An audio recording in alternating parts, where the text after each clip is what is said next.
Hola, bienvenidos a Escucha Podcast. Yo soy Álvaro López y entrevisto a todos los seres humanos que han tenido el valor de escucharse y que con su historia pueden inspirarte a maximizar el potencial que hay dentro de ti.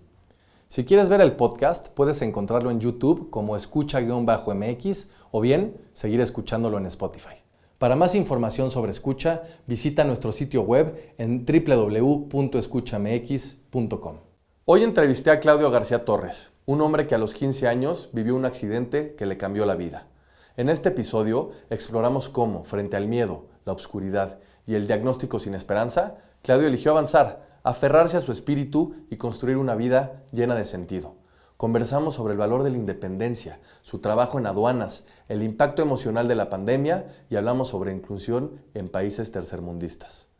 La pérdida de su amiga del alma y el poder de la gratitud como ancla. También nos compartió la carta que se escribió a sí mismo a los 33 años, su visión de la muerte como recordatorio de amar y de sus sueños más profundos, tener una familia y sembrar esperanza en los demás. Una conversación íntima sobre la fragilidad de la vida, la escucha interna y la fuerza de seguir adelante. Si quieres saber más sobre Claudio y sus proyectos, síguelo en Instagram como ClaudioGT23. Yo tenía los ojos cerrados y fue el primer impacto, el primer rebote, que fue el golpe al cuello. Realmente no lo sentí, lo escuché, el pequeño tronido.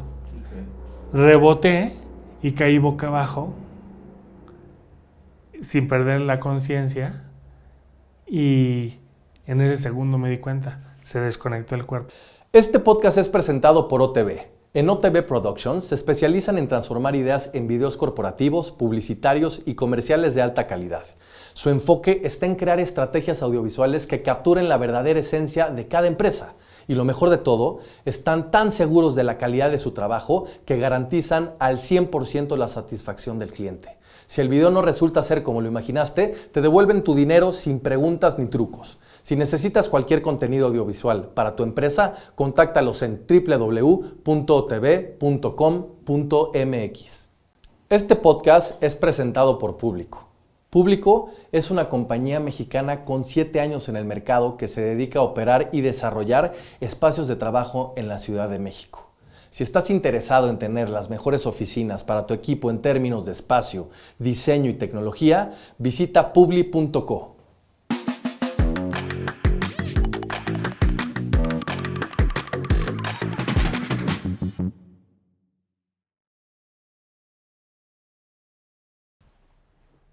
Mi querido Claudio, bienvenido a Escucha.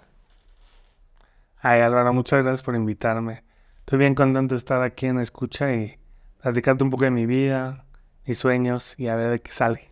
Así es, al revés, yo soy el que está muy contento. La verdad es que cuando hablamos por primera vez y me platicaste muy brevemente tu historia, creo que empata perfecto con lo que buscamos aquí, que es entender nuestra escucha interior y las decisiones que hemos tomado para llegar en donde estamos. Y entonces, pues para mí al revés es un honor y un placer. Y ya sabes que esta es tu casa. Pero para iniciar, mi querido Claudio, quiero hacerte 3 preguntas muy sencillas, pero que creo que son muy reveladoras para que la gente que nos está viendo, nos esté escuchando, pues te pueda conocer un poco más. Venga. ¿Ok? Entonces, quiero entender de primera mano quién es Claudio García.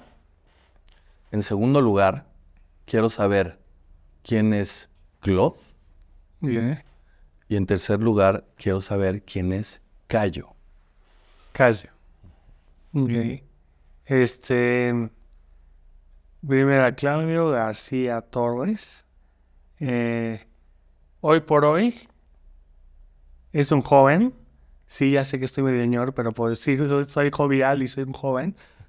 Soy un joven soñador que está soñando ahorita más que nunca. Entonces soy un joven soñador buscando tocar las más almas, las más personas posibles. Claude es un gran amigo que está agradecido con su familia, con su círculo de apoyo, con sus amigos y en general con la vida, con todo lo que ha podido tener y con todo lo que todo lo que ha podido ir construyendo poco a poco. Ok. Y Cayo, pues Cayo fue mi apodo que me daba mi hermano cuando no podía hablar. Y se me quedó ahí, sí, me hice de repente algunos de mis primitos o de mis abuelos, que te podría decir que Cayo, volteándolo a ver, sería un niño al que yo le aplaudiría de todo lo que tuvo que enfrentar a una edad muy chiquita. Y como ni yo me imagino ahorita viendo para atrás, cómo es que, bueno, le agradezco y le aplaudo simplemente a ese Cayo por no darse por vencido y luchar como loquito para encontrar paz, felicidad y luchar contra lo peor que pudo haber pasado a tan pequeña edad. Hablemos de este niño, Claudio, porque sé que eres, y antes del accidente que tuviste, que hablaremos más a fondo, eras una persona que te encantaban los deportes de alto impacto, el extremo, el esquí en agua. Cuéntanos un poquito de tu faceta como niño, de este güero sonriente, como tú te autocalificas. Sí, mira, ahí empiezan obviamente con mis papás. Mi papá siempre fue también medio un adicto a la adrenalina. Ajá. Él no soltó la bici toda su vida y de repente cuando pudo, casi a sus 30 años, se metió a hacer carreras de moto de pista. Entonces te imaginarás, adicto a la adrenalina. Sí, extremo. Y así nos agarró a nosotros. Me acuerdo, siempre dice que le comentó a mi mamá cuando nacimos, le decía, no me lo voy a hacer delicaditos. Ok. Y entonces mi papá, pues desde chiquito nos llevaba a todo. A bici, me acuerdo que él esquiaba en agua también y tenía, pues, no sé, un par de años y nos salía esquiando y nos ponían sus esquís. Y así nos llevaba para que sintiéramos la vibración y demás.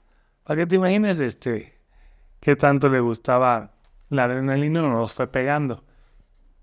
Y como que él siempre tenía la idea que nos decía, yo quiero que sepan hacer, si se puede, todos los deportes. No que sean a lo mejor el mejor en todos, Ajá. pero que si ustedes llegan con un cuate y los invita a jugar tenis, no sean el güey de, ay, no, es que yo no sé jugar y se sienten al ladito. No, pues agarras una raqueta y sabes lo básico. Oye, quiero esquiar, pues también le sé. Quiero lo que sea, que por lo menos no seas el güey de siempre y del sofe que no puede hacer. Entonces como que nos metió karate, natación, tenis, bici de montaña, esquiamos. O sea, cualquier deporte que te imagines prácticamente, fuimos haciendo en distintas etapas. Pero podías esquiar en barefoot. Bueno, yo llegué a ese nivel Está impresionante. de poder esquiar en los pies. Porque era uno de los deportes que más me gustó, el slalom, el wakeboard y los pies, y esquiar en pies, ¿no? La bici de montaña y el tenis, yo creo que fueron las cosas que más me gustaron y pues hacía cada semana, ¿no? ¿Cómo era estos como viajes o experiencias a Valle de Bravo? Porque entiendo que tienes un gran gusto por la Sonora Dinamita y este Jeep rojo donde convivías con tus primos. Cuéntame un poquito de esta faceta que es tu infancia, de una infancia, creo que muy bonita por lo que nos platican. La verdad es que yo viví los primeros 9 años, 10 años de mi vida en la ciudad, en un departamento, pues casi que vida de ciudad. Y justo empecé a entrar en la edad donde queríamos pues ir al parque, que quieres empezar a salir. Y pues en la ciudad no se podía. Entre la inseguridad vivíamos como que entre calles de mucho tránsito. Entonces mis papás decidieron irse al Estado de México, a un club de golf por allá. Y te puedo decir que quien nos conoce, los que vivimos por esos lados, sí somos unos entes muy particulares. Pero tuvimos una infancia, la verdad, envidiable, porque viviendo en un fraccionamiento cerrado, pues teníamos la oportunidad de llegar a la casa y salir. Comías en tu casa o a veces en las de los cuates y ibas de aquí para allá libremente a hacer lo que quisieras. Y entonces hicimos unas bolitas sociales muy, muy cerradas que a la fecha, después de algunos, tengo 20 años de conocerlos, nos seguimos llevando muy bien. Y cuando empezamos a ir a Valle por mis papás, consiguieron comprar un Jeep rojo. Y sí, es medio legendario ese Jeep. Y justo venía lo de Jurassic Park, tenía una funda y todo de Jurassic Park. Y fue en el coche que aprendí a manejar a los 11, 12 años. Ok. A gritos de mi madre, ya sabes, pero pues de velocidades y nos íbamos en Valle a la montaña y ahí pues en la subida más empinada, ya sabes cómo son las jefas, pues aquí ya si puedes, aquí vas a poder en todos lados. Claro. Y pues de primera y segunda y a darle y Mete el clutch, saca el clutch. pongo todo y Quemando llanta, ya todo. sabes. Y entonces pues ese Jeep que sigue con la familia, también mi hermano aprendió a manejar ahí, le enseñé yo a un cuate a aprender a manejar ahí unos años después. Y fue nuestro primer coche de alguna manera, que ya ahorita pues está viejito, pero sigue en Valle y es el que usan luego para salir. Y pues sí, ahora sí que dices, ese Jeep rojo es como esencia de la familia. Sin duda. Tienes una infancia, por lo que nos platicas, de mucha libertad, Sí. de mucha naturaleza, de mucho acompañamiento con amigos, con primos, tus papás que nos platicas aquí que estaban conteniendo, pero empieza la adolescencia, empieza la adultez y tú llegas a un punto de quiebre que cambió tu vida. Sí. Claro. Tenías 15 años, brincas en un trampolín y lo demás lo empezaremos a platicar. Cuéntanos cómo fue este momento y qué fue lo que realmente pasó, qué estabas haciendo, cómo se sentía ese día, hasta lo que pasó. Siempre que me voy para atrás y recuerdo, algo clave en este día es que fue como cualquier otro día. Era un día común y corriente. Fuera de que era miércoles de ceniza y todos andábamos con nuestra cruz, no fue nada en particular diferente. Como todos, yo salí de la escuela, me fui a mi casa a comer y de ahí me fui a mi clase de tenis que tomaba con otros cuates de la escuela y del fraccionamiento, como cualquier otro miércoles. Y de ahí, el mismo, donde jugábamos en las canchas de tenis, tenía una zona de juegos, donde como casi todos los miércoles, terminando la clase, nos juntábamos con otros amigos que o no tenían clases, con nosotros de tenis, o vivían por ahí. Y pues es un pequeño clubcito que tiene jueguitos, una cancha de fútbol y un tumbling. Y siempre nos íbamos al tumbling, o sea, no es que haya hecho algo que no hiciera. Dentro de lo intrépido que era, pues era algo normal. Y pues con todos los cuates, brincando en el tumbling, tomábamos turnos porque éramos esa noche varios. Yo tomé vuelo y como muchos otros días, muchos otros años, pues traté de dar un par de marometas en el aire. ¿Una mortal? Sí. Que insisto, ya hacía. Y no te sé decir en la fecha si me faltó vuelo, si me faltó girar más rápido, si el ángulo estuvo diferente, si yo estaba más cansado y me faltó fuerza. Según yo no hice nada diferente, pero caí en mi cuello. Y me acuerdo como si fuera ayer, como yo tenía los ojos cerrados y fue el primer impacto, el primer rebote, que fue el golpe al cuello. Realmente no lo sentí, lo escuché, el pequeño tronido. Okay. Reboté y caí boca abajo, sin perder la conciencia, Y en ese segundo me di cuenta. Se desconectó el cuerpo así en un segundo. Era lo que te voy a preguntar. Cuando pasa esta situación, ¿tú entiendes lo que pasa a nivel físico o te das cuenta después porque dices que no pierdes la conciencia? Sí, no pierdo la conciencia, que eso creo que ayudó muchísimo a no lastimarme más. Yo me di cuenta en ese instante que algo estaba mal. De 15 años, y yo creo que, aunque fuera a quien le toque, normalmente no conoces muchos términos médicos y muchas lesiones hasta que te pasan. Entonces no sabía qué me estaba pasando, pero sabía que algo estaba mal. Y sabía que no me podía mover, ¿no? Porque yo intentaba literalmente, pues bueno, ya reboté pararte y nada contestó, mi cuerpo no se movió. Y entonces en ese instante yo empecé a dar órdenes. A mi cuate más mame le dije, el que se suba te lo suenas. ¿No te dolía? ¿No? Me dolía el cuello, Sí. pero no. Pero por el nada más. impacto Sí, pues estaba ese. de- O sea, la médula se empieza a inflamar al segundo que te Ok. rompes. Pero a la vez pues no me dolía nada más pues la posición del cuello que tenía yo el peso encima. Estaba en el tumbling, eso es importante, caí en el tumbling. Entonces igual le dije a un cuate, a ver, el que se suba te lo madres. Y empecé a ver, a mi hermano estaba ahí. Entonces fue el primero, le dije, hablan a mis papás y dile que nos vamos a ir al hospital.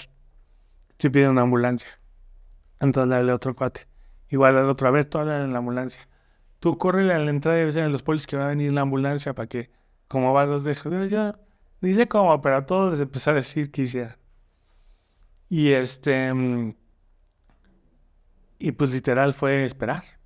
Te voy a interrumpir aquí un poco. Normalmente cuando hay una situación límite en la vida en donde podemos ser espectadores de accidentes, la persona que está accidentada, lejos de dar órdenes, muchas veces confía en lo que otras personas están viendo como espectadoras, ¿correcto? Correcto. ¿De dónde sacas esta fuerza para que, entendiendo lo que acaba de pasar, que algo está mal, que todavía no sabes qué ha pasado, pero que no te puedes mover, tú empiezas a dar órdenes acostado a la gente que está a tu alrededor? No tengo idea. O sea, yo siempre sí fui un güey líder, sí fui un güey que tomaba sus decisiones, ¿no? Y yo creo que en ese momento, no sé, pues conocía también a la gente con la que estaba y eso ayudó mucho. Y son cositas que creo que vienen de educación también, o sea, mi mamá siempre nos dijo, a ver, si un día ustedes ven algo grave en ustedes, nada de que se aguantan. No, una, me dicen, y dos, si necesitan pedir una ambulancia, pídanla. Prefiero que por un 4 ustedes sobre y ahí, pues ni modo, hubo que pagar la ambulancia, era una tontería, a que Sí, se complica y no sepas qué pasa. Y entonces creo que eso fue un mensaje que yo tenía bien claro porque en cuanto vi que algo estaba muy mal, no dudé un segundo y luego les dije ambulancia. Ayuda que dentro de nuestro fraccionamiento como que apoyan la Cruz Roja y tenemos la Cruz Roja a 3 cuadras. Que de todas maneras dicen que se tardó 40 minutos en llegar. Para mí el tiempo fue en chinga. No te sé decir bien por qué pues empecé a decir, pero pues así salió. Y te insisto, creo que eso ayudó mucho porque nadie se subió al tumbling, nadie me tocó, nadie me movió. Ok. Los polis que llegaron, pues a ver qué, también les dije, tranquilos, aquí vamos a esperar a la ambulancia, no me toquen, no me muevan. Y pues así, igual mi hermano le habló a mis papás y oye, Claudio, algo le pasó, que está pidiendo una ambulancia, ¿a dónde lo llevo o qué? No, pues a tal hospital y allá te vemos. Se dice que cuando entramos en estado de shock, no hacemos lo que normalmente haríamos en un estado normal, porque estamos en un estado alerta de supervivencia, ¿correcto? Aquí, donde todavía no te subes a la ambulancia y entiendes lo que te ha pasado, ¿Tienes miedo? ¿Tienes dolor? ¿Qué está pasando por tu cabeza cuando estás viendo como esta situación en estos 40 minutos que a lo mejor para ti fueron 3 minutos? Pero ¿cómo sientes tú, pues sí, y como esta parte interior de entender estos sentimientos? Sí me acuerdo que estaba bien ansioso. No entendía qué pasaba. Mis cuates me decían, no, todo va a estar bien, todo va a estar bien. Y hasta yo me enojaba y le decía, cállate, no me estoy diciendo que va a estar bien. Y yo nada más como que tenía miedo. Tenía como ansiedad y miedo. Y a la vez trataba nada más de estar respirando tranquilo, tranquilo, tranquilo. Ya va a llegar. ¿Qué dicen? ¿Ya entró? ¿No entró? Como que andaba dudoso. Igual estaba creo que nervioso también de que alguien se subiera al tumbling y me moviera. Entonces yo les decía, no se suba nadie, no se sube nadie. Y respiraba y esperaba y esperaba y esperaba. Eso me acuerdo. ¿Qué pasa después de esto? En cuanto llegan los de la Cruz Roja, me movilizan, me suben. Y yo nada más me acuerdo de que me suben a la ambulancia y ya. Todo que suelto. Ok. Dicen que todavía yo llegué al hospital, hablé con mis papás. ¿No te acuerdas de eso? Ya no me acuerdo de nada. ¿No? En cuanto creo que ya la adrenalina llega a su pico y te sientes seguro, ya. Me desconecté del momento. Y hasta el otro día. ¿Qué pasa el otro día? ¿Te dan un diagnóstico? ¿Qué fue lo que pasó? ¿Una lesión en la Es médula? lesión medular Lesión medular. a nivel cervical. ¿Qué es eso para la gente que... En palabras lo más sencillo posible, tienes tu médula Ujú. que te manda todas las señales del cerebro al cuerpo. Sean que tú quieras hacerlo o algunos son de reflejo mecánicas como caminar. Entonces, cuando tú te lesionas, pensamos que este es el cerebro y esta es la médula. Ujú. Tú te lastimas alguna parte de la médula cervical, torácica, lumbar y sacra. Cuando tú te lastimas, se hace una cicatriz, literalmente. Y esa cicatriz es célula muerta, que evita que pase la información ya de el cerebro y hasta donde tengas la lesión hacia el resto del cuerpo. Así, creo que palabras fáciles. Entonces, en mi caso que fue tan alta, pues realmente se supone que llega la información de mi cerebro hasta aquí.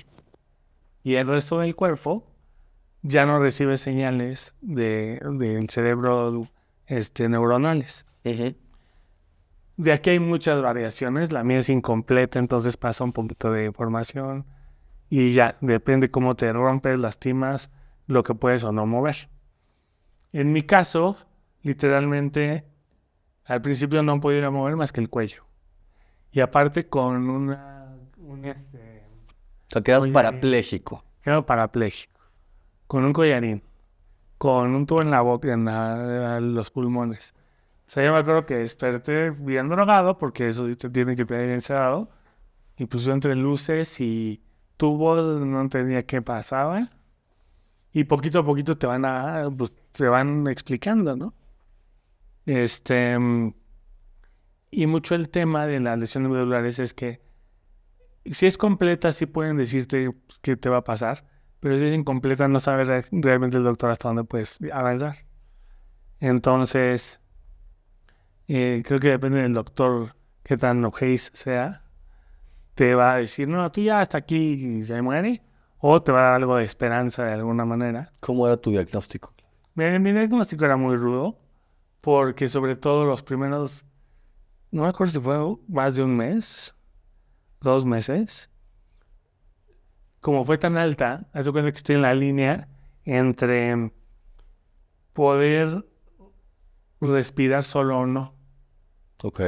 porque esa es una parte de lo que controlamos, de cuando la presión es muy alta, es que no tienes el control de respirar. Y aunque parece algo autónomo, no lo es de Sí, cierta manera. al final tiene que pasar la información. Tienes tú que jalar aire. Aparte de que necesitas poder controlar el diafragma. Entonces, yo estuve en esa línea bien delgadita.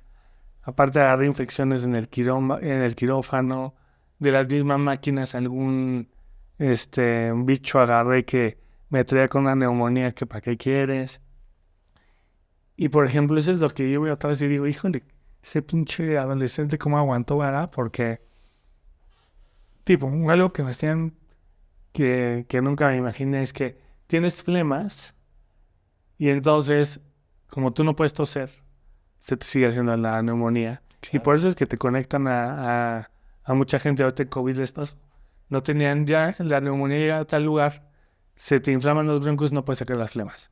Por eso te tienen que conectar, un aparato tiene que ayudarte a respirar. Entonces, primero, bueno, me quitan el respirador, pero te tienes que hacer la traqueotomía, que es la que hay aquí, Ujú. y pues por ahí respiras directamente. Pero, como yo no podía sacar las flemas, te meten una canulita directo, pero tienes que respirar, tragar saliva, entra la cánula, y durante 15 segundos no puedes respirar, y te están sacando flemas de los pulmones directo. Es una tormenta, la neta. Pero era como que eso, o pues no, pues vas a seguir con Sí, el o que se respirador, empeore, claro. ¿no? Mis papás me daban la información que necesitaba. A veces yo sí digo, híjole, me habían dicho un poquito más los doctores, no sé si me vieron muy chavito o no, porque había ciertas cosas que yo no entendía que tenía que hacer y hubieran sido más claro. Pero ¿cómo qué? O sea, ¿en qué hubiera ayudado esta información? Te digo algo muy sencillo. Cuando te hacen las pruebas de ver qué tanta fuerza tienes en los pulmones, Ajá. te ponen un como medidor de llantas Sí. y te dicen jala aire. Y entonces, según la fuerza que tengas para jalar, es la que entienden que tienen tus pulmones y pueden ver si ya te sueltan o te bajan en las fuerzas del respirador. Ya. ¿Ok? Y yo me acuerdo que yo, pues me decía jala aire, pues hacía así, ¿no? Sí, pero no lo jalabas a lo mejor con toda tu fuerza. Con toda mi fuerza. Ya entendí. O no mantenía la respiración. A lo mejor querían que, como un globo, jalaras y aguantaras el aire. No me explicaron esa tontería. Y yo creo que yo hacía mal el ejercicio durante un par de semanas. ¿Cuánto tiempo estuviste en el hospital? Híjole. No, ni me acuerdo. Creo que casi 6 meses, si no estoy mal. 6 meses en el Casi. hospital. O sea, entre 4 y 6 meses. No me acuerdo. ¿Cuándo empiezas a entender lo que te sucedió? Es decir, tienes el accidente, pasa lo de la ambulancia, entras al hospital, obviamente estás totalmente sedado Sí. y recibes esta noticia. ¿Quién te da esta noticia? ¿Cómo te dan esta noticia? Y luego, ¿cómo contienes esta noticia? Son cosas de las que ni me acuerdo. Es que te digo, yo creo que estuvo bien ciertas cosas que no me dijeron y me dijeron. Al final no puedes cambiar mucho de esto. Pero yo entendí rápido que me había pasado. Pero creo que esa esperanza de ver qué tanto puedes mejorar, a mí me ayudó mucho. Como que sí entendí, ok, ahorita estoy así, pero mucho me dijeron, dependiendo de todo tu esfuerzo, de cómo se desinflame la médula y demás, vas a poder mejorar. Nunca me dijeron cuánto, ¿no? Vas a poder mejorar. Y yo me concentré en eso. Yo nunca me concentré en lo malo, solo en lo bueno. Sin entenderlo, pero creo que mi chip sí fue, ok, ¿yo qué puedo hacer? ¿Mis terapias? O sea, darle las terapias. Estar de wellness porque es otra parte que siempre estuve inundado como mi cuarto o mi área de espera y demás. Siempre iba gente a verme en algún momento. Fuera en la semana un amigo o los fines de semana se llenaba. O sea, siempre había alguien que me acompañaba. Siempre estuvieron, obviamente, mi familia. Y como que yo me concentré en qué tenía que hacer. Y en agarrar y cada vez entender más el problema, cada vez ir dando más de información de qué era una lesión medular, cómo pasaba. De repente mis papás conseguían a alguien que le había dado lesión medular y lo traía. Normalmente gente que se había recuperado, ¿no? Y no, pues sí, yo batallé tanto tiempo, no sé qué, y te dan una buena historia y tú dale, ¿no? Creo que también te empieza a llenar de información gente de tratamientos o de posibilidades diferentes, caminos diferentes. Y pues yo me enfoqué en eso, en darle mi parte, ¿no? y en ir entendiendo las cositas nuevas que iba teniendo. También tuve una doctora excelente, que es doctora en rehabilitación, Sí. y ella pues manejaba a mis terapeutas, me explicaba, se daba el tiempo. ¿Tenías miedo? Híjole, no mucho. Te digo que no mucho. Yo hacía lo mío. Y los ratos que estaba solo, entre comillas, pues estaba con mis cuates. Acompañado. Acompañado. ¿Qué papel juega en una situación así el círculo más cercano que tienes a un lado, que fueron tus amigos, tus primos, tus papás? O sea, ¿qué influyen dentro de tu recuperación? Sí. Mira, fíjate que eso lo entendí mejor. Te voy a aventar una curva. Cuando uno de mis muy buenos amigos, hoy en día es de mis mejores amigos, se accidenta. Tengo un cuate que en la universidad, terminando la universidad, pues luego te lo presentaré, pero en resumen, le dan un botellazo, queda en coma y tiene que empezar un proceso muy parecido al mío. Y me toca pasar de ser el centro de atención o el paciente o el accidentado a ser el ¿Espectador? espectador. Y me toca ver el proceso de la familia, de los amigos y de él avanzando. Y ahí me di cuenta mucho de lo importante y de la suerte y del privilegio de tener un círculo de apoyo directo que se desvive por ti. Sé de qué mejor amigo hablas y sé quién es en tu vida. Y sé también que hoy en día utilizan el humor Sí. y se burlan justamente de una manera muy bonita sobre los sucesos que han tenido ustedes dos. ¿Cómo fortaleces esta parte de amistad siendo el humor tu primer recurso? Sí, el humor ante la adversidad para mí es vital y lo toco en mis conferencias porque es un símbolo de que ya estás en paz con el problema y contigo, desde mi punto de vista. Dicen mucho, ¿no? El tiempo lo cura todo. Yo creo que lo que haces con el tiempo lo cura todo.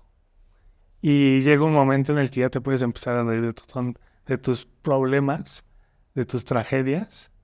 Y creo que es también un ejercicio porque de alguna manera lo externalizas y lo estás hablando. Lo estás nada más viendo con una perspectiva diferente. Y por eso creo que es muy bueno poderte encontrar tu reír y encontrar que tu círculo pues, pueda también vacilar de eso. La neta, tengo un hermano que es muy crudo, muy directo y bien jodón. Entonces también el que él sea así pues me hace ver muchas cosas de cierta manera que no me la tomo en serio. Porque si me la tomara en serio me estaría enojado y molesto y peleando con él todo el día.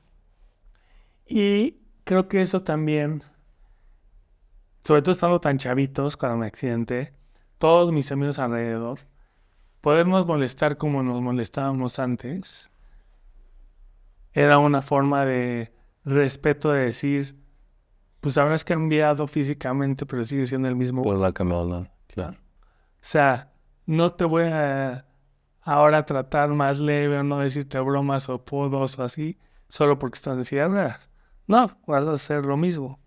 Y creo que eso fue algo que nos ayudó mucho de chavitos a seguir con esa amistad que hoy perdura con muchos de mis amigos. ¿Qué tan importante, y voy a cambiar un poco de tema, es justamente este trato normalizado a personas que tienen capacidades diferentes? Porque muchas veces en esta minoría, la gente por querer cuidar los protocolos o no hablar mal o saber cómo dirigirse o no dirigirse, podrían ustedes sentir mucho más esta segregación. ¿Cómo funciona como esta parte? ¿Qué tan importante es para ti que la gente te vea, te hable y te trate como una persona que pues, tiene otra condición? Mira, esto viene súper metido en la sociedad y sobre todo tercermundista, vías de desarrollo como México, que las personas con discapacidad prácticamente no cubrimos los roles de la sociedad. Prácticamente somos los enfermos, los discapacitados y ya, ¿sabes? Y eso es algo que que me gusta también hablar y dar pláticas de eso, sobre cómo la discapacidad se debe ver como una oportunidad y no como un problema. Entonces, cuando lleguemos al punto en el que las personas con discapacidad podemos cubrir el rol de maestro, de emprendedor, de empleado, de TikToker, y empezamos a unirnos a la sociedad, ya estos temas, por ejemplo, pues no van a ser ni siquiera necesarios. Claro.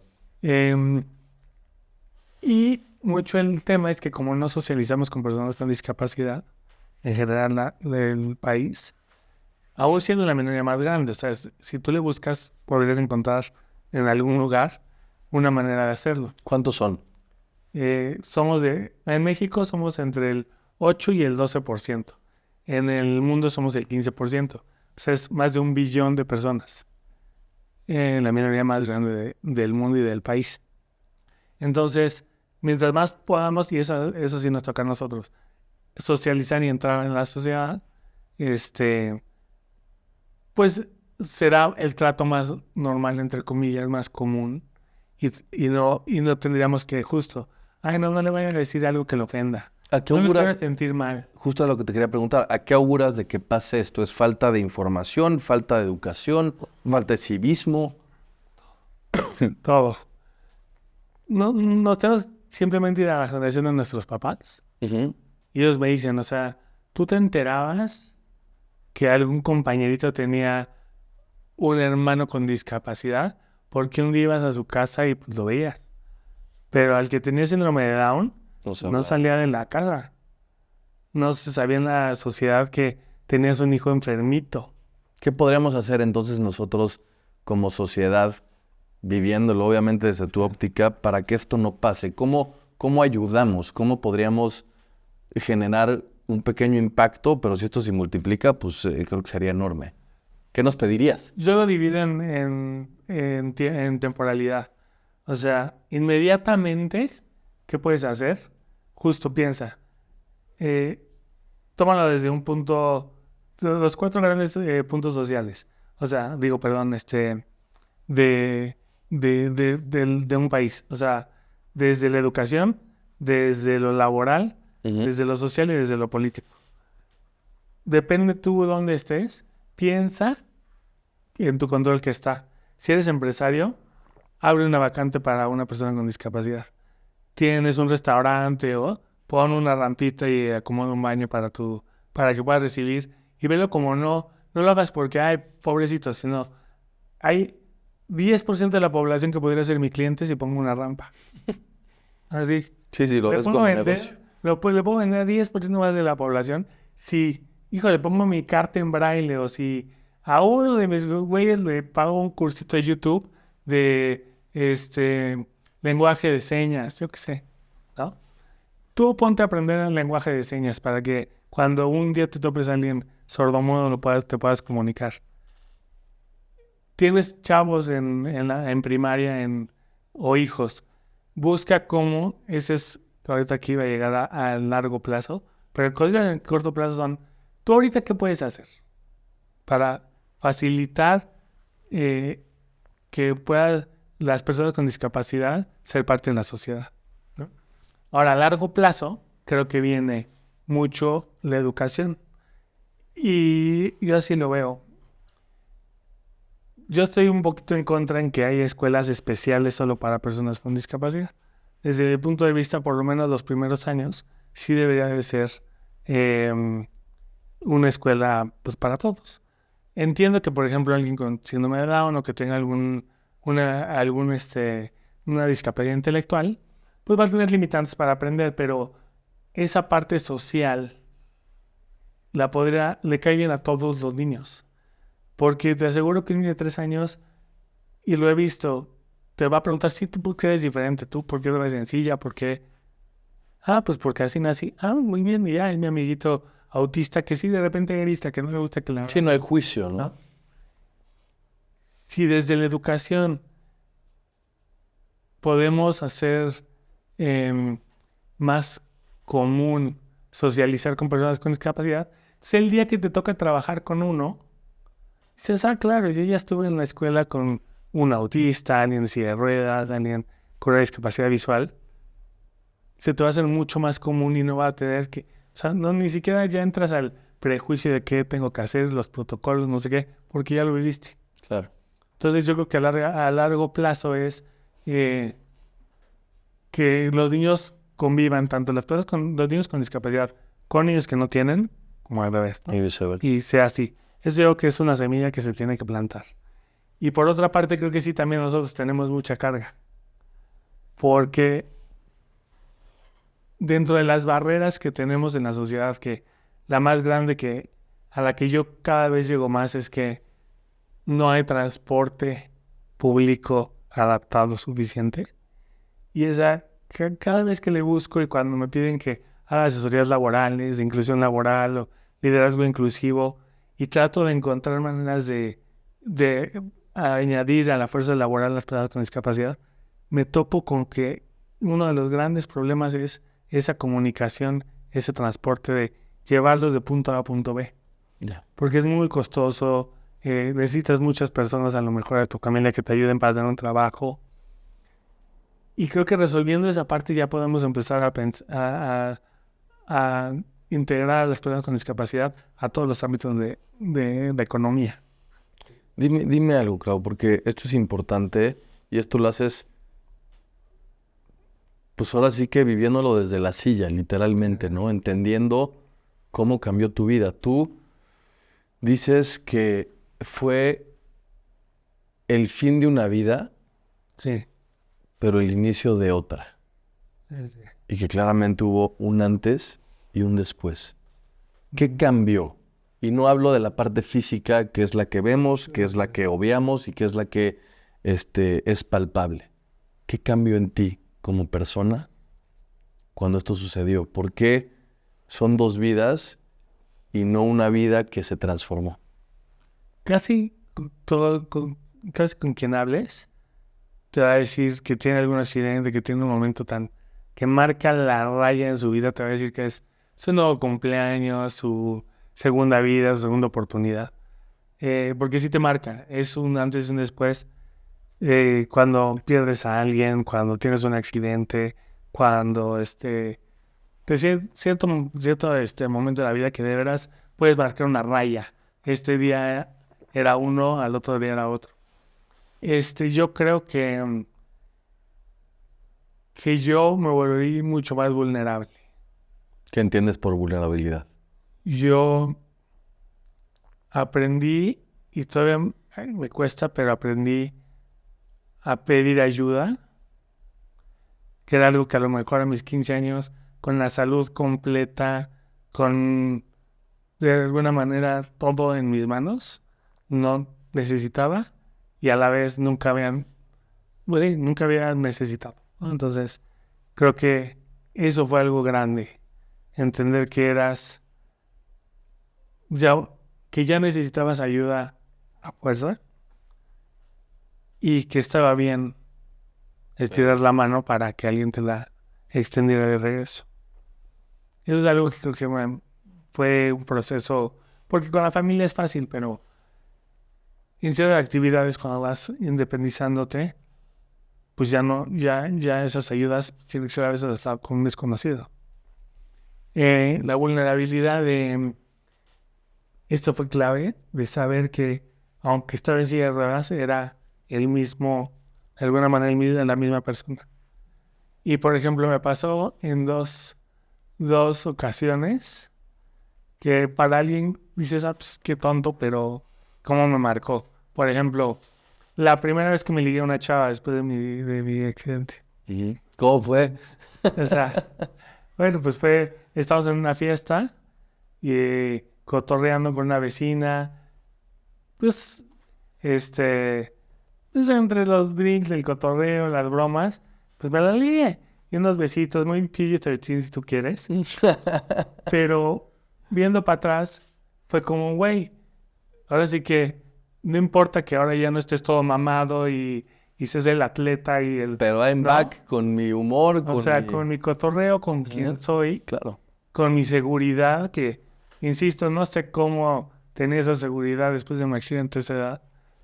Ese fue como pues no ha cambiado tanta cosa, ¿no? Yo puedo, como soy hoy, voy a poder cotorrear con mis amigos, ligarme a una chava, salir de fiesta, estudiar, que esa es la otra que también me sembró mucho. Después de 2 años, que fue pura vida de terapias, ir al hospital y estar con tus cuates, más o menos, o sea, mi vida era 5 o 6 horas de terapia diarias y los fines de semana ver a mis cuates un ratito, tener un poco de vida social y estar todo el tiempo viendo cómo mejoraba. Ese fue un momento. Esos 2 años. Ibas a decir 2 momentos. Sí, Uno ¿no? que fue el de Sí. el ligue, que no vamos a decir su nombre, Mi mamá. pero porque es confidencial. Sí, Y luego- tengo mucho cariño también. Y luego, por eso, y fueron 2 años de pura terapia y esto. Ok. Y de repente llegó una mamá la mamá de un vecino, no tenía idea de los apuntes, no tenía idea de nada. Claro.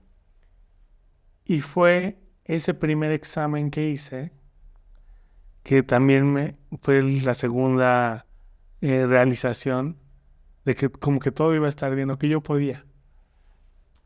Mi primera materia que meto es una de matemáticas. Y llega el director y me dice, ¿cómo metiste esa clase? Digo, ese examen. La neta es el que más reprueban aquí. Es de las últimas que dejamos. Pues ya lo metí. Me dijo, bueno, pues mira, no pasa nada si la reprueban, ¿sabes? Me da todo el despique. Pues toman las clases y no, pues las hago otra vez.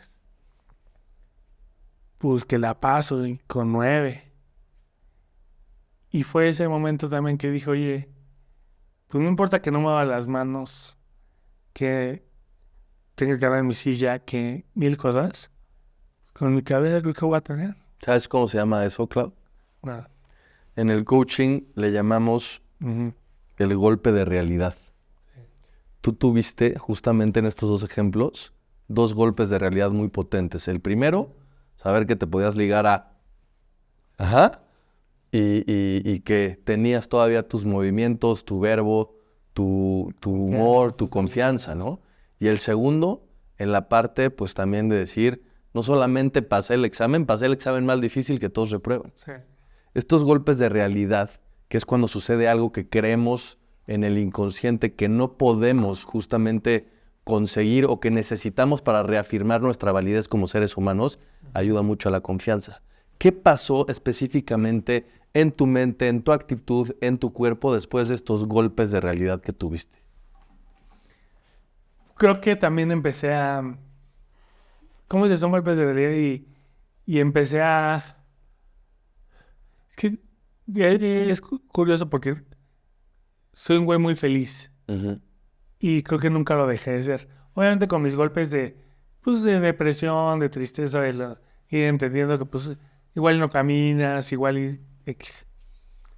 Pero me levantaba y pues hacía lo mío y me concentraba en las cosas que podía hacer y eran siempre Pero muy ¿dónde feliz. sacas las...? O sea, Híjole, perdón que me te lo lo han preguntado, pero... Perdón que te lo pregunte tanto y a lo mejor te lo han preguntado, pero, o sea, sí hay veces en donde, o sea, amaneciste de malas, ¿no? Porque así amaneciste, ¿no? Y se vale. Pero dices, es que soy un güey feliz. Está perfecto y qué increíble, ¿no? Pero supongo que dentro de estos valles que has cruzado, porque no has tenido... No es que tu vida después del accidente ha sido también color de rosa dentro de tu humor, dentro de tu recuperación y dentro de lo que has pasado. Has tenido también momentos muy difíciles. Tu mejor amigo estuvo en coma. Sí. Perdiste a una de tus mejores amigas. Sí. Claro. Has vivido como espectador cosas muy fuertes independientemente de tu accidente. Sí. ¿Cómo haces para tener justamente este impulso de felicidad y decir, soy muy feliz? Sí. Aprecio las cositas sencillas y fáciles de la vida. Y eso es con ejercicio. Eso no te llega de un día a otro. O sea, a veces tan tonto como agarrar y respirar profundo, y acordarme, híjole, yo ya no podía respirar solo. Yo ya necesité una máquina. Y simplemente poder respirar.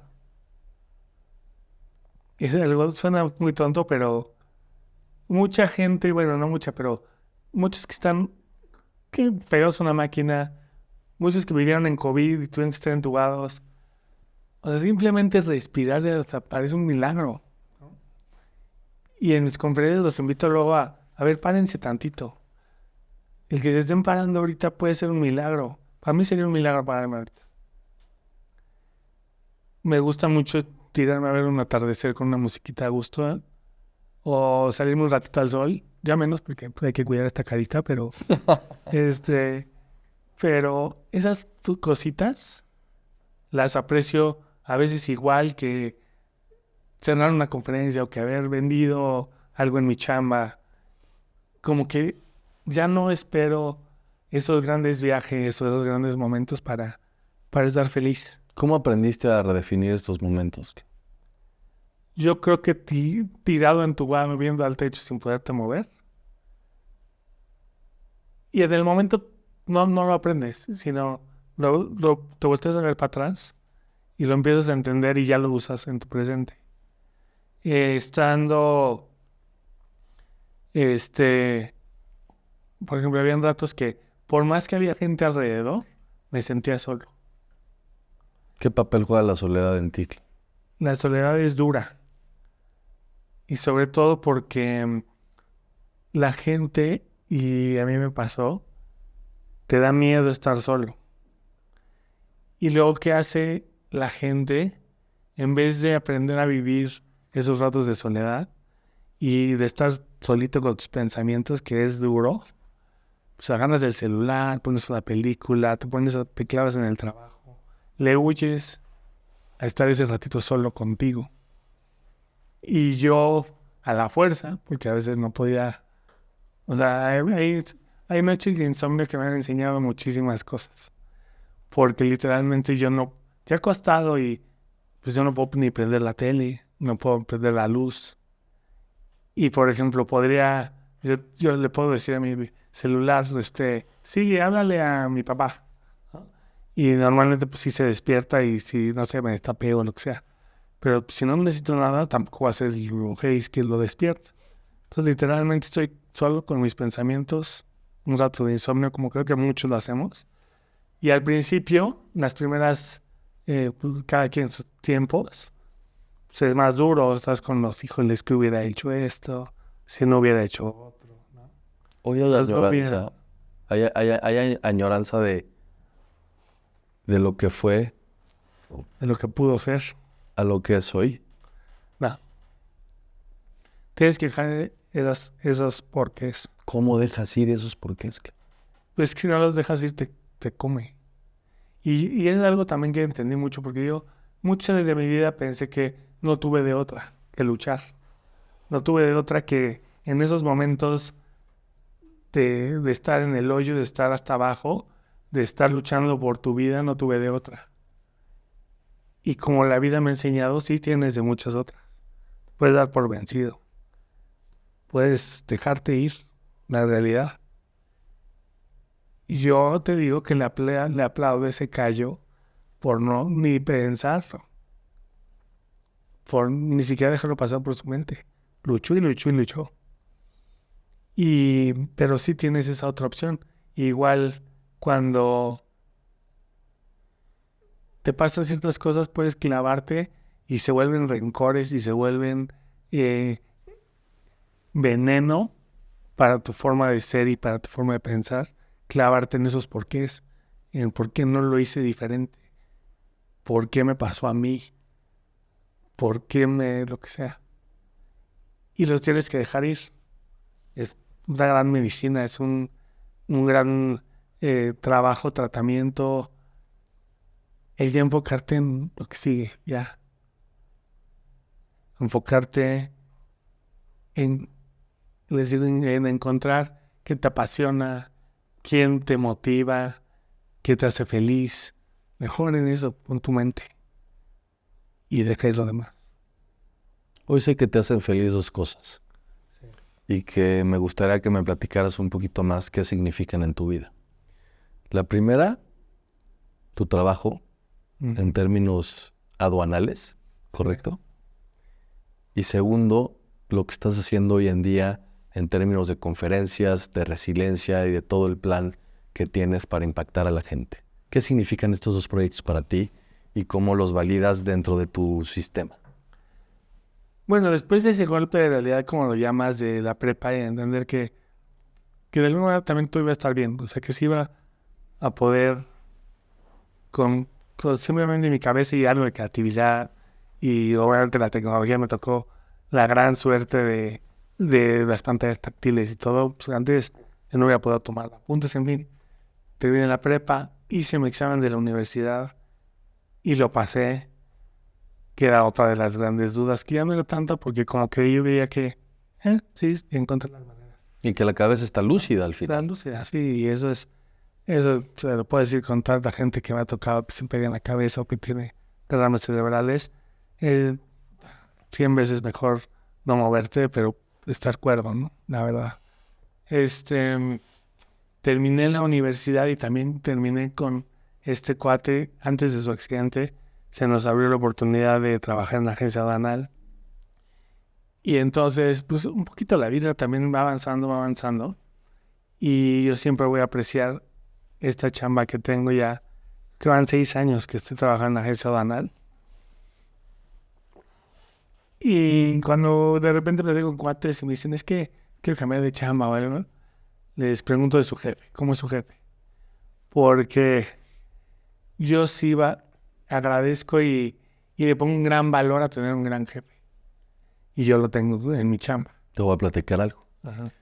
Nosotros trabajamos con muchas organizaciones y justamente está comprobado que el 80% de las salidas no son por el rol que tiene la persona, sino por el jefe que tiene. Y eso es justamente lo que dices, ¿no? Hoy tú agradeces el buen jefe que hay. Y bueno, yo estoy muy contento en mi chamba. Tiene sus altos y sus bajos. ¿No? De repente me va mejor que otras veces. Pero en general ¿Qué haces en específico en la chamba? atiendo clientes. Entonces busco clientes nuevos. Ok. Y les ayudamos desde sus fracciones arancelarias. Ventas. Si quiere empezar desde ventas, al final es ventas. Y alguna vez le ayudé a mi papá que vende muebles y también fue ventas.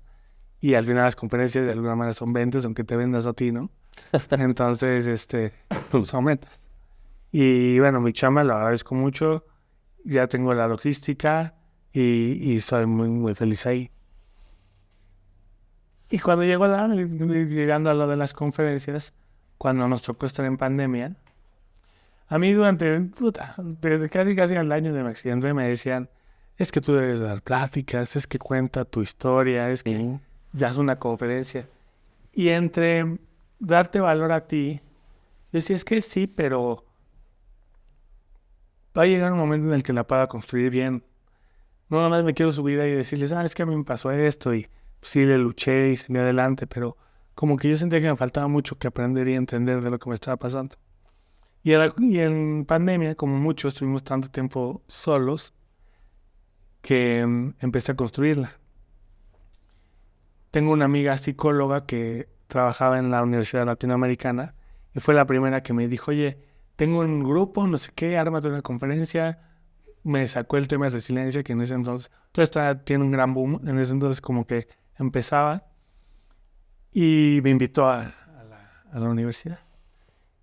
Y me acuerdo que me dijo, es más, para un grupo de posgrado, 20 personas, 20, platicas, la armé. Y de repente llegué y me dice, no, pues pásenle en el auditorio. Y yo, ¿para qué el auditorio? Llego y lleno el pinche auditorio. ¿Cuántas personas? 200 personas ahí. Le digo a mi amiga, hija de tu madre, me dijiste que... De 20 a 200. Y yo así pálido. Y me dice, go big or go home. Stage a tope. Y di la primera conferencia. Te digo, no, siempre fui el chavito que le gustaban las obras de teatro. Y era que hacer. Histriónico. Sí. Entonces esa parte no me... O sea, me dio cosa, pues que yo esperaba una por otra. Y arrancando la vi. Y luego luego me invitaron igual unas amigas que tienen un programa de buenas noticias, con B de bueno y call out.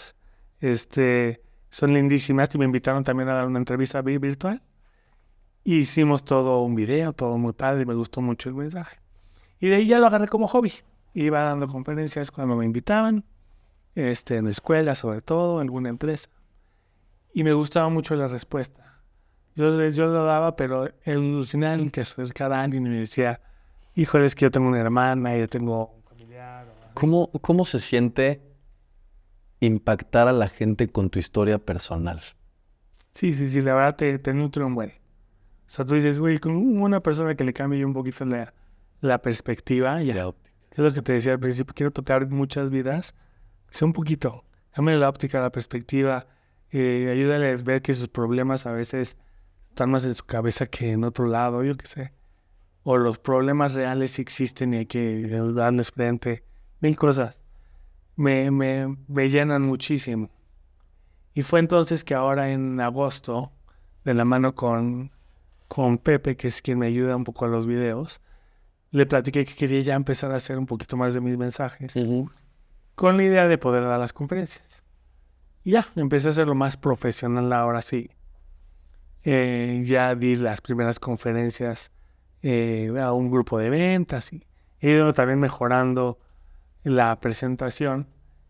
Y tengo el sueño de llevar estas conferencias a lo más lugares posibles e ir extendiendo y que no solo se queden conferencias.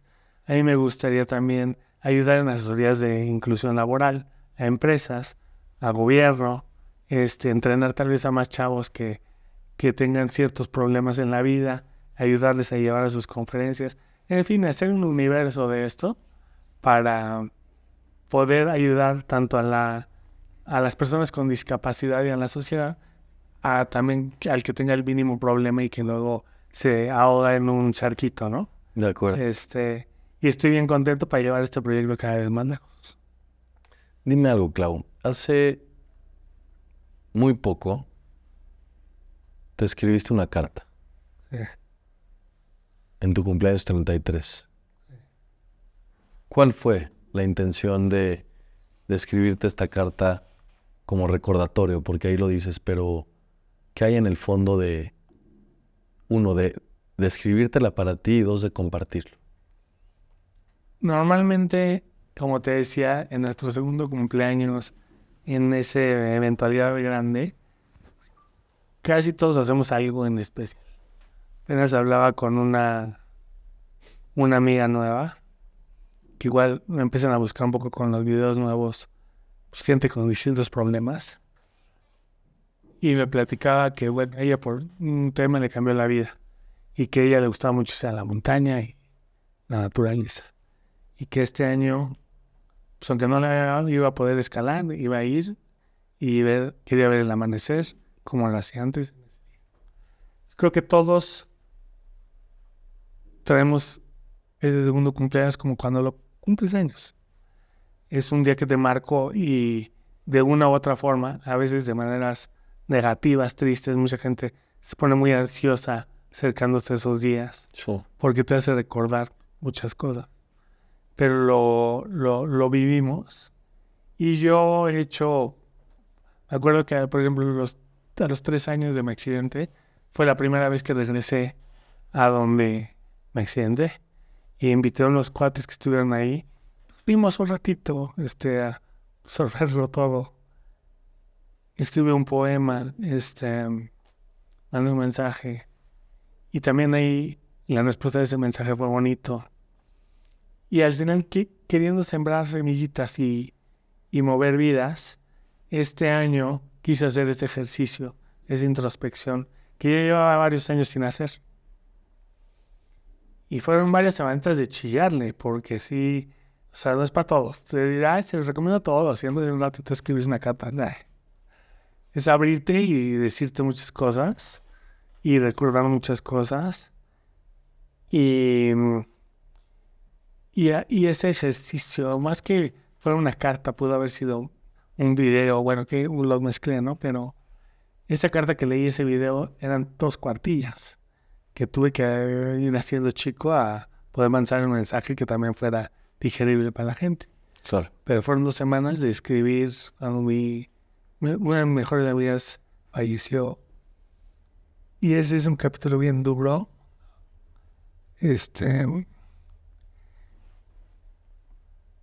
Que tuve que recordé y que igual te pones a pensar ya fue hace muchos años, pero cómo, cómo le encontré una cara bonita a eso. O sea, cómo haces un duelo y cómo puedes recordar a la persona de las mejores maneras, ¿no? En fin, fue un trabajo que quise hacer, que en muchos lugares que vas de psicología te hacen hacerlo de alguna manera. Escribir una carta a tu yo de niño, a tu yo que quieres ser de futuro, y que a mí me ayudó muchísimo, me ayudó como a llevar todavía más tranquilidad, ¿no? Porque vi que había temitas que todavía me faltaban trabajar. Y pues al final ya, reducida, hice este video y pues lo compartí. Que fue más para mí que para los demás. Qué bueno. ¿Quién sabe? Eso lo veremos. Bueno. Eso lo veremos después. Sí. Mi querido Claudio, dentro de la investigación que hacemos en Escucha, hacemos diferentes preguntas a la gente que te quisieran preguntar. Y entonces en este apartado hay 2 preguntas en específico que nos parecieron bastante interesantes que te queremos, valga la redundancia, preguntar. La primera pregunta es, ¿cómo es tu diálogo con la muerte? Sí, estando tan cerquita de la muerte. Y también una etapa donde empiezas a ver... también una etapa en la que empiezas a ver a tus papás envejeciendo, ¿no? Empiezas a ver, pues, que naturales empiezan, pues, papás de amigos a fallecer y ves, sabes, cercana esa muerte. Hay una frase en un libro de García Márquez que me gusta mucho, que dice, uno sabe que está envejeciendo cuando se empieza a parecer a sus padres. ¡Uy! Y cómo es que traemos bañitas, hablados, frases de los papás. Físicamente también creo que te empieza a parecer de alguna manera alguno de ellos. Y de forma de ser también. Y tuve la suerte de tener muy buenos papás. Entonces, empiezo a ver cositas y te dice la gente que reflejas de tus papás, que vas a traer tú y que seguramente ojalá un día, yo espero tener una familia, se lo puedas pasar las cosas buenas para abajo. Y entonces cuando pienso en la muerte, la que me entristece y me frustra es de quien se va antes, de lo que uno cree que debería, ¿no? Uh-huh. Teniendo experiencia ya de algunos amigos también que en el hospital me atravesé y fueron grandes ejemplos. Para eso tendría muchos ejemplos que platicarte. Si dices, híjole, es que sí se me fue medio temprano. El tanto futuro que tenía, ¿no? Entonces, regreso a lo mismo de disfrutar las cosas chiquitas. Porque la fragilidad en la vida es fuertísima. Un día puedes estar bien y al otro no. En un segundo, en un momento, en un miligramo de cambio, todo se puede poner patas para arriba. De acuerdo. Entonces, ves la muerte lejos, pero entendiendo que puede ser cualquier momento. Y por ende, cuando tengas la opción de enfocarte en las cosas que disfrutas y de estar con la gente que quieres y de la gente que te suma y de las cosas que te ayudan y de las cosas que te hacen mejor persona, vete por ese camino en vez de irte por el que no. Segunda pregunta. ¿Qué le dirías a esta persona que hoy está viviendo su propio brinco en ese tumbling, en este trampolín? Me encantaría decirle que todo va a estar bien. Que, como me gusta decir en mis videos, que la vida es maravillosa. Pero la realidad es que está todo en tus manos. Va a depender mucho de ti. Porque tengas o no ese círculo de apoyo como yo lo tuve, tengas la lana, tengas la educación o no, va a estar en tus manos cómo vas a responder a tus adversidades. Yo les recomiendo que se conozca a sí mismo lo más posible para así poder enfrentar el problema de la mejor manera, porque al final nadie lo puede guiar, pero nadie le va a poder decir qué hacer realmente, y él lo va a tener que descubrir, y ella va a tener que afrontarlo, y con una cara buena ayuda mucho, con una buena actitud ayuda mucho, pero también puedes tener la mejor actitud y las mejores ganas y no salir del hoyo. Entonces, sí, le diré que esté en sus manos y que espero que se enfoque en las cosas bonitas de la vida para que eso ayude a que vaya saliendo del hoyo.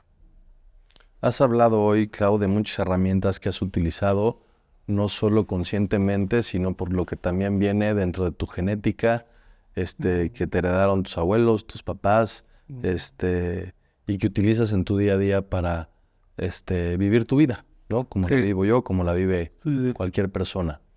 Dentro de estas aptitudes o cualidades, tengo mucha curiosidad de entender cuál crees que es tu superpoder y cómo es que impacta al mundo. Sí, ok, está bueno, déjame pensar. Porque creo que lo primero que me viene a la mente es que me sé comunicar muy bien con la gente y por ende la gente realmente me extiende su confianza mucho. Y eso me ha ayudado a que con una sonrisita, con un par de palabras o simplemente no sé si con mi porte, con mi presencia, la gente se abre conmigo mucho. Y la gente les brindo esa confianza que me ayuda en muchas cosas. En socializar, en conocer, en abrirme puertas. Y creo que eso es un superpoder que tengo, que me gusta escuchar a la gente y genuinamente no me cuentas tu problema y lo peluceo, ¿sabes? Y creo que eso es un superpoder que desde chiquito lo fui construyendo y que creo que me hizo más empático mi accidente. Yo creo que por ahí va. Para cerrar, mi querido Clau, dentro de escucha tenemos una dinámica que nos parece muy poderosa. Okay. Porque creemos que cuando intencionamos lo que tenemos enfrente, las cosas tienen un mayor peso y un mayor poder de cómo pensamos de estas. Aquí en escucha, nosotros utilizamos una flecha para intencionar justamente cuáles son esos miedos que ya no queremos, cuáles son esas creencias limitantes las cuales nos queremos deshacer, o cuáles son estos puntos de vergüenza en los que ya no estamos dispuestos a jugar. Entonces te quería preguntar a ti que nos platiques cuál es tu mayor miedo y que luego intenciones esta flecha para que la podamos y que la puedas romper.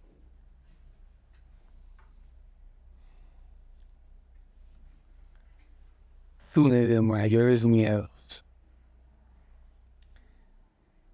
Alguna vez me han preguntado uno de mis mayores miedos y yo pensaba que le pase algo como lo que me pasó a mí, alguien que nada más no lo puede afrontar, alguien que sea cercano a mí, que quiera mucho y que lo tome con la mentalidad diferente porque te quiebra. Después lo fui cambiando porque al final eso ha sido algo que no puedo controlar ni tantito. De acuerdo.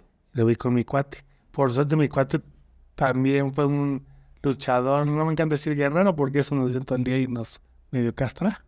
Pero es bueno saberlo. Alguien que le dio frente y salió adelante y súper bien también. Entonces eso cambió un poco. Aún me daría miedo que algo le pasara hacia alguien cerca. Pero hoy te diría que estoy soñando, como te decía al principio, estoy soñando cada vez más grande. O sea, ya ahorita ha sido un año en el que el pasado empecé a visualizarme llegando a más lugares, a más gente. Y creo que es parte de lo bonito de emprender y de ponerte metas grandes, que me da miedo, por supuesto, tal vez no alcanzarlas. Tal vez no... Que es tonto porque a mucha gente le digo, no hagas esto. Que no te importe lo que te digan, lo que piensen de ti. Tú y lúchale. Pero Y a ti te pasa. ¿no? Y a mí me pasa. El síndrome del impostor. Y digo, híjole, es que mucha gente me visualiza como el guerrero, el luchador, el que va y hace y deshace. Y luego digo, híjole, no les quiero quedar mal, ¿no? De acuerdo. Quiero, porque yo también sé que yo puedo llegar lejos, sé que puedo ayudarle a la gente, sé que puedo darle unas perspectivas que luego no tienen y espero no quedarme corto. Mi querido Clau, te doy entonces esta flecha que vamos a poner aquí, que romperás. Deshazte de todos esos miedos que ya no quieres, de estas creencias limitantes, intenciona lo que tú quieras. Y cuando cuente a las 3, la rompemos, ¿te parece bien?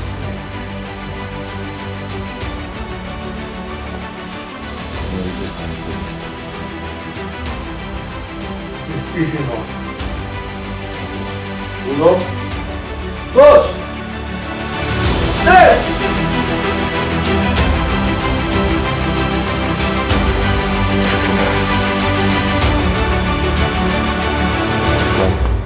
Así Álvaro.